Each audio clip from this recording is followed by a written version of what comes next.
Is there, or what is the relationship between being a witness to yourself and resting in being? So like in many traditions, they encourage you to witness yourself throughout the day. Yes.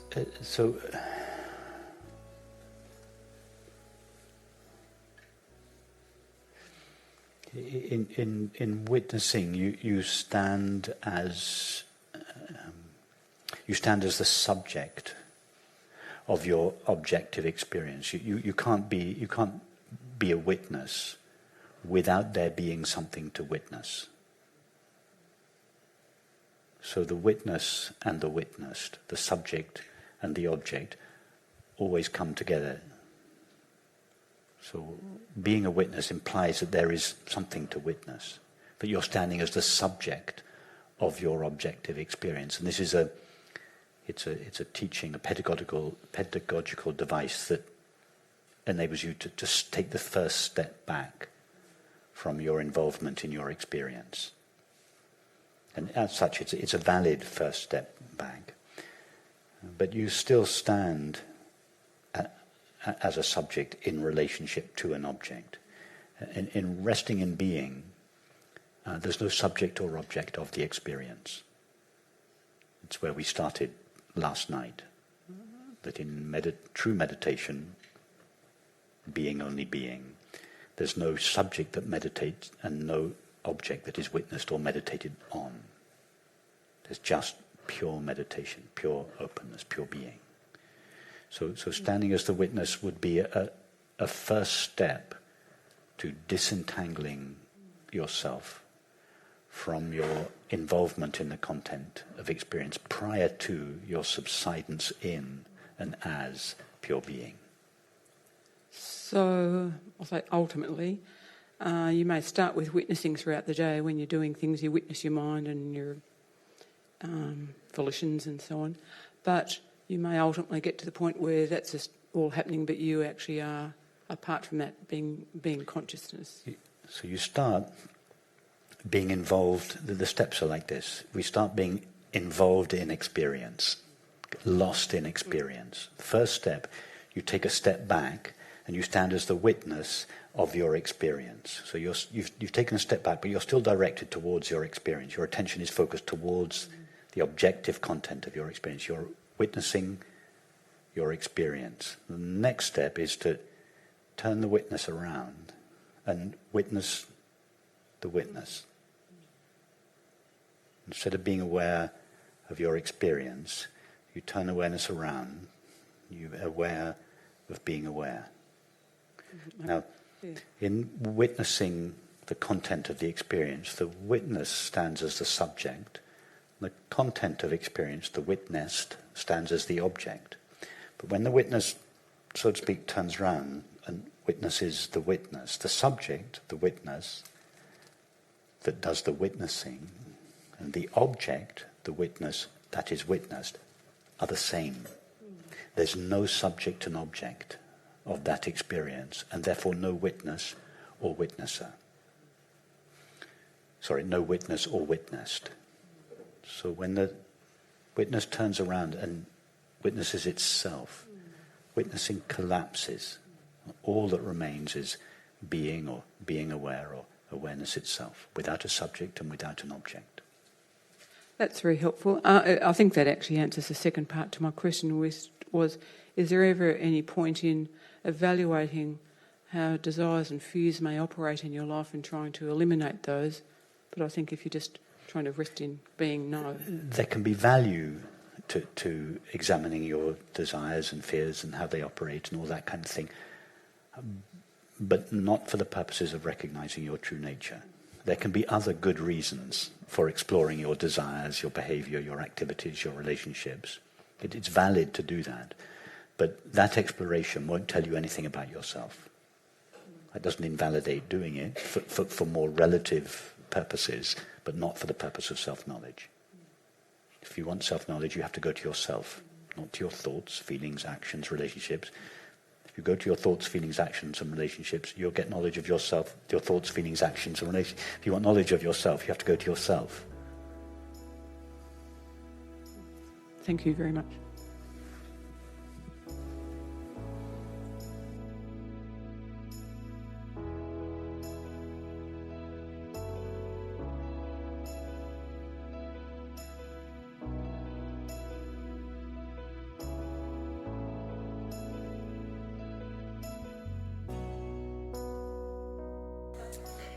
I struggle with the suggestion to simply be. When I do self-inquiry, I often find myself looking for myself inside or outside my body, as it were. It's almost as if I wish I could show you a sample of my experience so you could show me the pure being, so I'd always know for sure when I'm abiding in it. So I guess my question is there a way you can confirm what I'm experiencing? Is there a way you can confirm I'm experiencing what you speak of? Well, Thomas, you'd have to tell us about your experience of yourself for me to be able to confirm whether or not it's the self that I speak of. So close your eyes and tell us about your experience of yourself.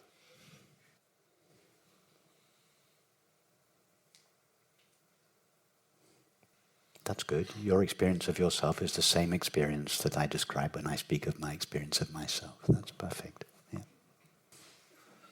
That was an unsatisfied okay. You tried to tell us, you asked me to confirm whether your experience of yourself was the same experience that I describe as my or our experience of ourselves. So in order to answer your question, I have to know what your experience of yourself is, whether to verify it or not. So I asked you about your experience of yourself, and you fell silent. Why? Because you came to that blind spot. There was nothing objective there.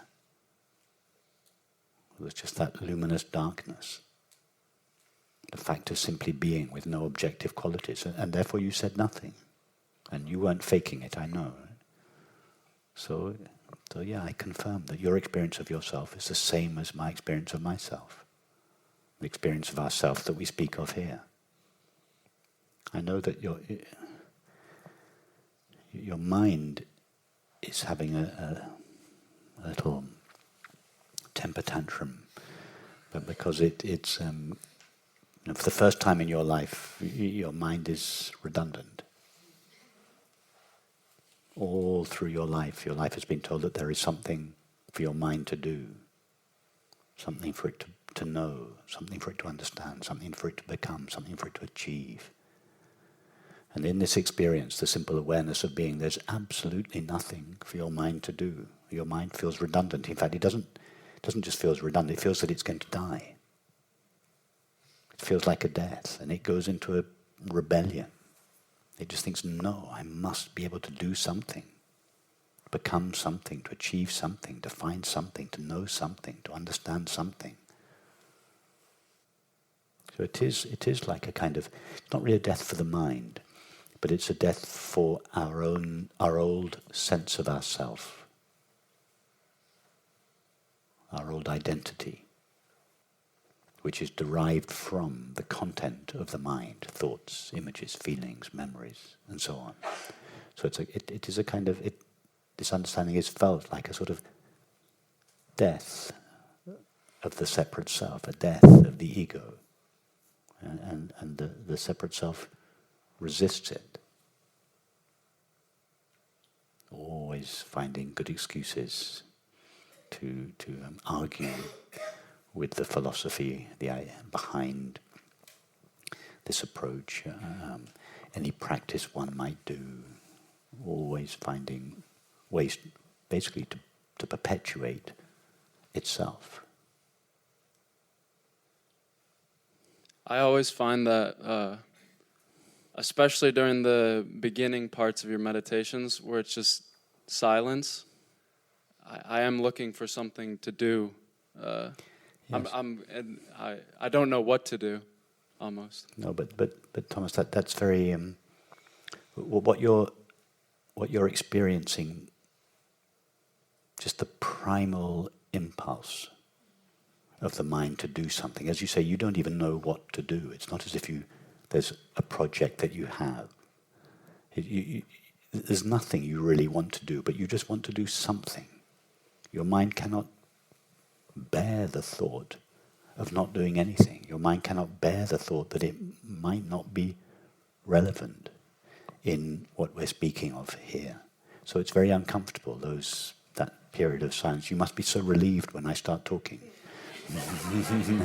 Your mind thinks, oh great, there's something I can argue with, something I can think about, something I can attend to. But actually when I'm talking, that's when the meditation is not happening.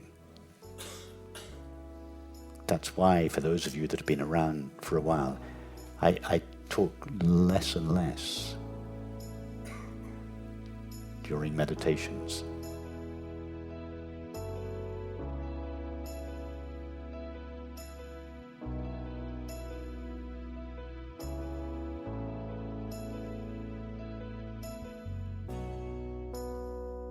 Understand that thoughts have no power to take you away from your being unless you give them that power, in which case they will seem to do so. As soon as you withdraw that power, they'll cease doing so.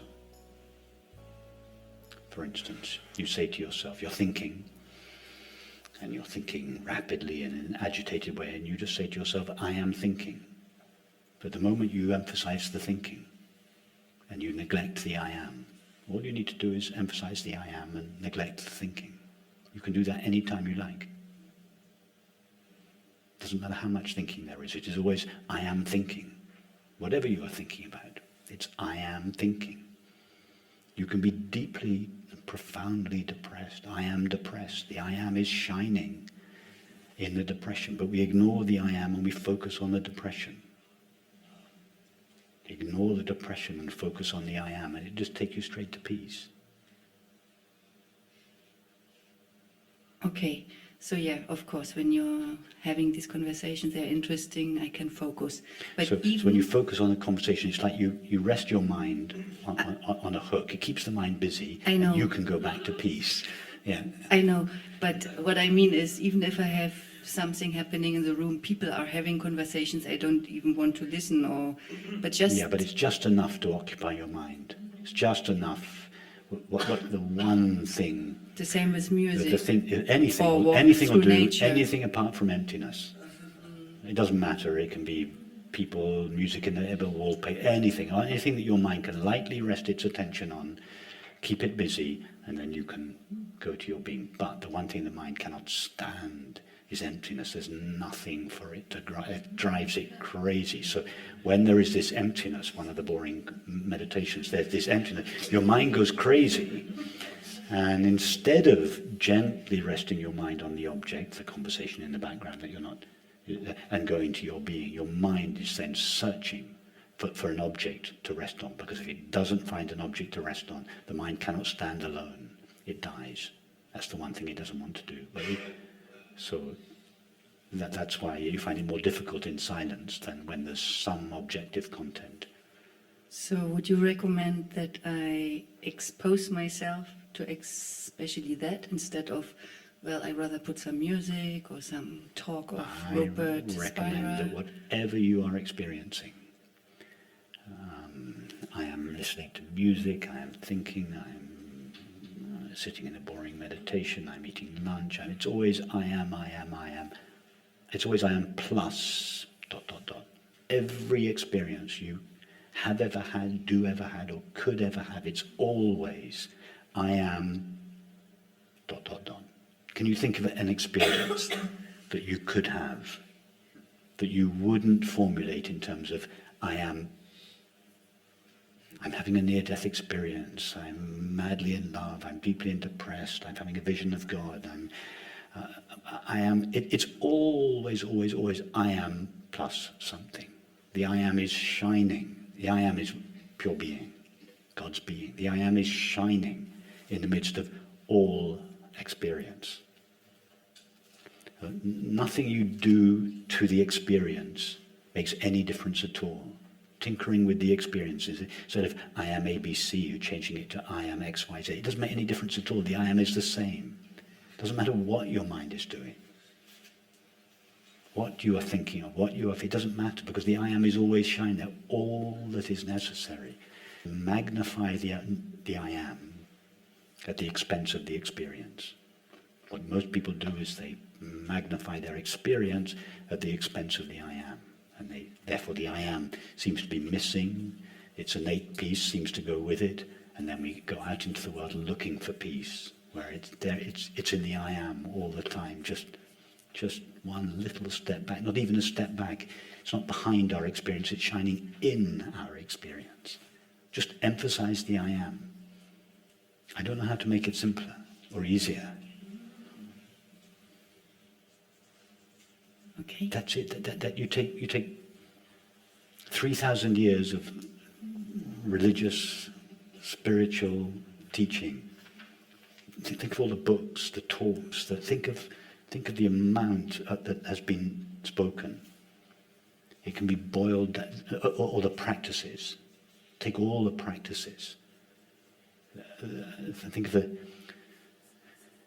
one, how many of them there are, and two, how much literature has been written and spoken in order to elaborate how to do these practices. You boil them all down to their essence. It's just emphasize the I am. That's it. That's 3,000 years of religious and spiritual teaching in 4 words. That's what it all boils down to. It's the only practice you need.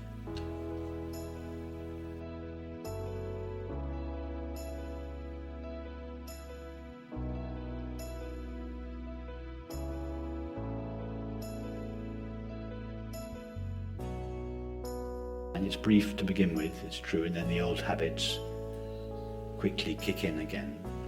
So then you have to go back to this investigation into who you are. This investigation takes you back to your essential self, just the awareness of being. And each time you go back there, the habit of losing yourself in experience gets weakened just a little bit. So when you go back there the second time, it's just that little bit easier to stay there. And then the old habit pulls you out again. Then you explore who you are again. You take yourself back just to the simple awareness of being, rather than the awareness of being a person, a man, a woman, and so on. Just the awareness of being. And that habit, that returning to yourself, just weakens the old habit, weakens the power that experience has to take you away from yourself, and you remain there a bit longer. So there's this back and forth that goes on for some time, and each time you come back, the power that experience has over you. But if I go to the I experience, I feel emptiness. Okay, you say that's very good. You feel emptiness. In other words, the I is empty. There's nothing objective there. There are no thoughts there. You're right. It's empty. The I feels empty, but it's not just empty. Because if it were just empty, you would not be aware of it. It's not just empty, it's aware emptiness. But you're, in other words, it's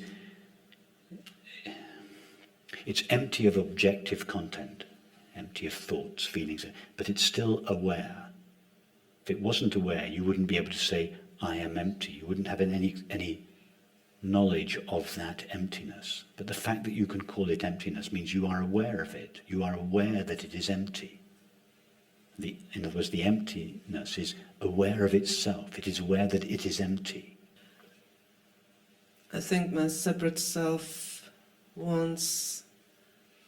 No, stick with aware emptiness. Let's stay on target. You said, I feel that I am empty. So this emptiness that you feel you are obviously has the quality of feeling. I feel that I am empty. So what is I? It is both feeling, or aware, and empty.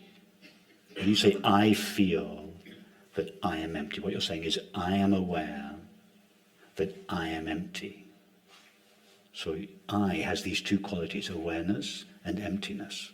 So what you essentially are is this aware emptiness, or empty awareness, objectless consciousness. That's very good. then I feel lost. But when you say I feel lost, yes, okay, you feel lost because your old identity, I am a person, I am a woman, I have a certain nationality, I have a certain age, none of those references are present in this aware emptiness. My mother, I had a beautiful conversation with my mother last week, which is right, just exactly the same conversation you and I are having. My mother, as I think I said earlier, she has quite advanced Alzheimer's, and I go and see her every few weeks. We were walking together to a little cafe we go to for lunch.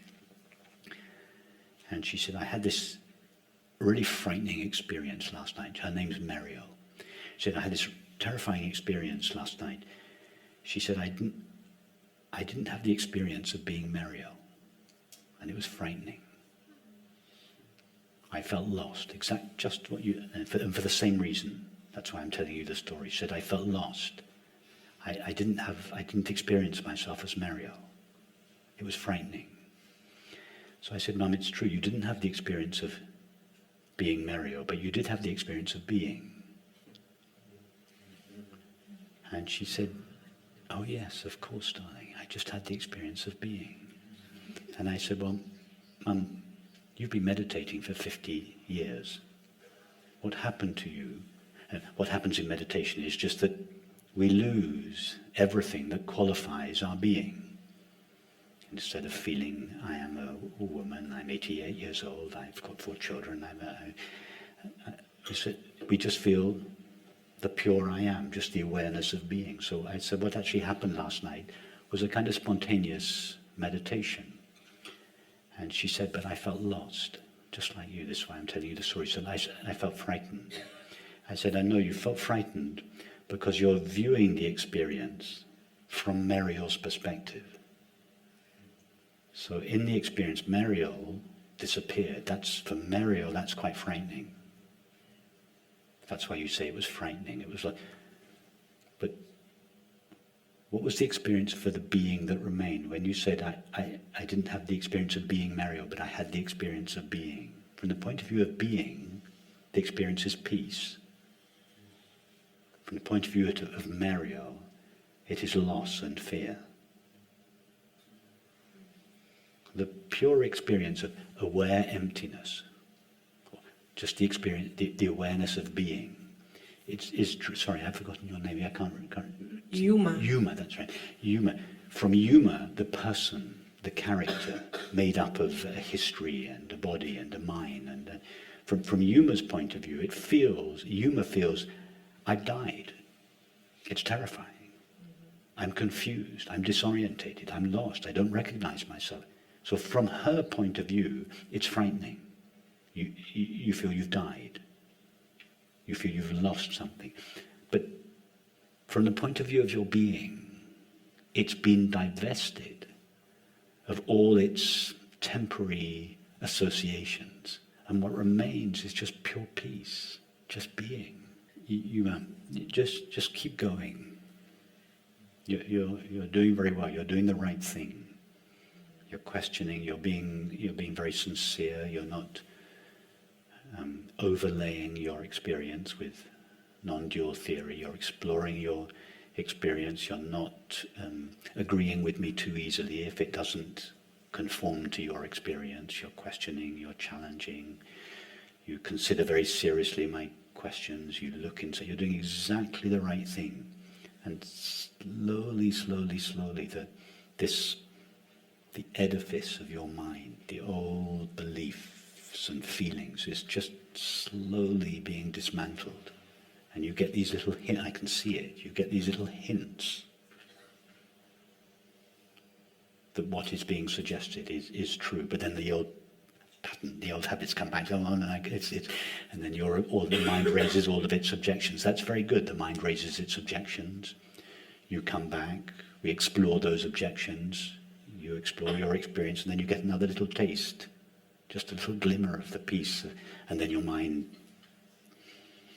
thinks, oh, I'm lost, I'm dying, and then and that's the way the process happens. But the process is your old belief systems, that they're dismantled. And at the moment what you're experiencing is more of the dismantling process than the peace. You get little glimmers of the peace, but it's mostly destruction, dismantling. So you're struggling with it, but just keep going. In time, to begin with, when you dismantle a building, you have to do it very, very carefully.